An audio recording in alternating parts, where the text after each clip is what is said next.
Hello and welcome to the Students Against Sitting podcast. Today we have a guest, Nikita, joining us. How are you? Hello, I'm Nikita. I'm Devin's boyfriend. We're here talking about sitting, I think. Absolutely. We're going to talk about why sitting in inactivity is bad, and Nikita also has some questions at the end of this to go through from our audience. So, yeah. Ready?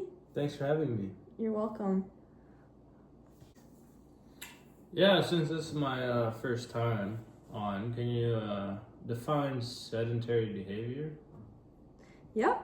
So an article by McDonald et al. 2020 defines sedentary behavior as being awake, sitting, or lying down while using very little energy, like less than 1.5 METs, which are metabolic equivalent of task. It basically means how much energy you put into a task that has a specific energy expenditure that measures sedentary behavior. So that could be driving or watching TV or going on Instagram. Like, it's just sitting for a couple hours in class or driving to work enough to count as sedentary behavior. Yes. I do that every day. Yeah, me too. Yeah, so everyone can have a sedentary lifestyle and not know it. Okay. Yeah. So I could have a sedentary lifestyle and not even know it. Yeah. How do you counter against being sedentary? How much exercise is needed to count as active? So I'll go through the risks first and then I'll tell you. So one of the articles that talks about prolonged sitting in inactivity was an article published by the Department of Health in 2020 by the state of Victoria in Australia, and they mentioned the physical effects of prolonged sitting, and it said that your glute strength, your leg strength, it all just wastes away. It may lead to hip and lower back pain. It could even lead to varicose veins, which is a condition where the blood pools in the legs because of sitting. It's pretty scary. Wow, that is scary. And that's all just effects on my muscles? Oh my goodness. I can feel my back hurting just thinking about it. Me too. I don't want to keep sitting. So let's just get through this and then maybe we could go for a walk. Yeah, my back already hurts. I know. I get stir crazy just thinking about the World Health Organization statistics on sedentary lifestyle and premature death. Published by Dan Shamadi et al. 2017, it estimates 3.2 million people a year die from inactivity. They say that people who spend the most of their time sitting while working or studying, in our case, have 12 years. After 12 years, has 1.4 times greater chance of death compared to their colleagues who are more active. That's crazy. I didn't know sitting could actually lead to death. Me too, and it gets crazier. Prolonged sitting is associated with metabolic dysfunctions. An article by Park et al. In 2020 found lipoprotein lipase levels, an enzyme that breaks down fat in the blood, may decrease, which lowers high-density lipoproteins and increase the risk for high blood pressure or hypertension. Metabolic dysfunctions are not good. They are behind things like cardiovascular disease, diabetes, nothing good. It's really important to work towards preventing anything of this sort from developing. And another study out of Australia by Ding et al. 2015 adds that diseases from prolonged sitting and inactivity are attributed to lifestyle and behavior, like smoking, drinking, and diet are all contributing factors to metabolic risks of prolonged sitting. Like, have you heard you are what you eat? Yes. I think it's quite applicable here because drinking and smoking in your diet mold you into what you are. So eating clean, quitting smoking, and limiting alcohol consumption would do you so much good, especially if you sit for a long time during the day. But I'll get into more of that. My dad shouldn't be alive. Probably not. That's all he does. Yeah, I know. Smoke, drink, and sit on the couch. And he probably has a couple metabolic dysfunctions he doesn't know about. He eats horse. No, he's got to eat horseradish. Yeah, that's why he's bulletproof. You should look into it, seriously. Like, okay, I will. You should study my dad. Okay. Well, that'd be... So, I mean, it's funny because diet also influences your mood. So another researcher from Harvard named Eva Shelbhub, 2022, explains how serotonin is a neurotransmitter that helps regulate your mood. And 95% of serotonin is found and produced in your your GI tract. Okay. which is a digestive tract in your body. Mm. It's like your esophagus and Like a everything roller down. coaster? Sure, for chewed food, Oh. essentially.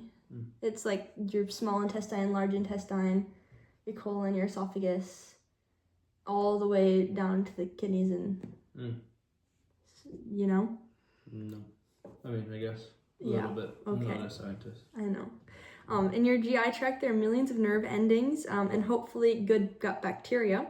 The gut's nerve cell and serotonin production is strongly influenced by the good gut bacteria.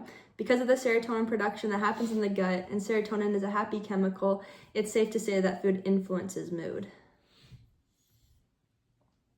So you really are what you eat. Absolutely. Wow. So diet plays an important role in your mood, and mood plays an important role in sedentary behavior. An article by Ellingson et al. 2018 says that sedentary behavior also influences things such as depression and stress and anxiety. Holy smokes. This is bigger than I thought. Okay, you gotta tell me how to avoid this. This sounds awful, and it's even worse how common it is for people to sit around relaxing and being sedentary. I know. So the good news is there are simple ways to improve mental health through spending less time on sedentary activity.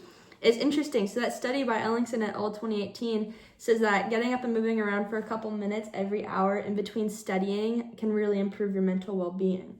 This study also found the use of sit-to-stand desks make a big difference. Like, you know what your brother has with the raised desk? And even just choosing to walk to the store instead of driving is very useful. Another article by Benetti and Reed Larson 2015 conducted a study regarding small bouts of standing during prolonged sitting periods and tested the effects on metabolic dysfunctions. They found that just taking a break from whatever sedentary activity you're doing and participating in light movement or just standing can actually improve your blood sugar and metabolic response. This is especially helpful for those with type 2 diabetes. However, this study also found that the intensity and the type of activity between sedentary behavior depends on the person, and more intense activity has been shown to be more beneficial to younger people to improve metabolic dysfunctions. So, yeah. Cool. Right? Eating a good balanced diet can impact your mood, like we discussed a moment ago. And from that same study by Eva Shellhub 2022, maintaining good gut bacteria impacts our mood, which impacts our sedentary behavior. If students take breaks in their sedentary behavior to move around and combine that with good eating habits, they can combat metabolic dysfunction and improve their mental health and mental well-being, which sounds like a double win to me. Definitely a double win. But it's difficult as a college student to always have something completely healthy with such a busy schedule. Absolutely. So the Public Health Agency of Canada in 2011 has some good tips on staying active. Living in BC gives us such cool access to the outdoors with the proper means of transportation. Even just getting outside in our neighborhoods is important. The article's guidelines for achieving health benefits from physical activity is at least 2.5 hours a week, which focus on moderate to vigorous aerobic activity throughout the week, broken down into 10-minute segments, and add strength training at least twice a week. Finding a routine that works for you and various types of activities that you enjoy and are accessible to you are very important and good places to start. How do you incorporate that into your life? That's a great question. I weight train. You're welcome. I weight train at least 2 times a week, sometimes 3. Wow. I try for 4. I try to walk every day outside, and now that we're in the winter months, we'll be going ski touring and spending more time outdoors doing gross skills, motor skills. No chairlifts for us. Exactly. We're walking up the mountain. Exactly. We're skiing up the mountain. Exactly. All right. I think we're ready for some questions now. Okay, this is the first one from Douglas College Kid 204. They ask, how can I be more active during the day and sneak in exercise? That's a great question, and thank you for asking.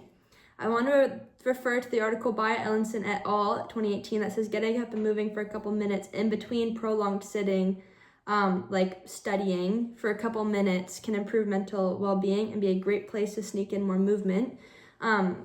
So things that I do during the day is instead of using the elevator, I'll take the stairs. Or instead of pressing the automatic door opener, I'll actually open the door myself.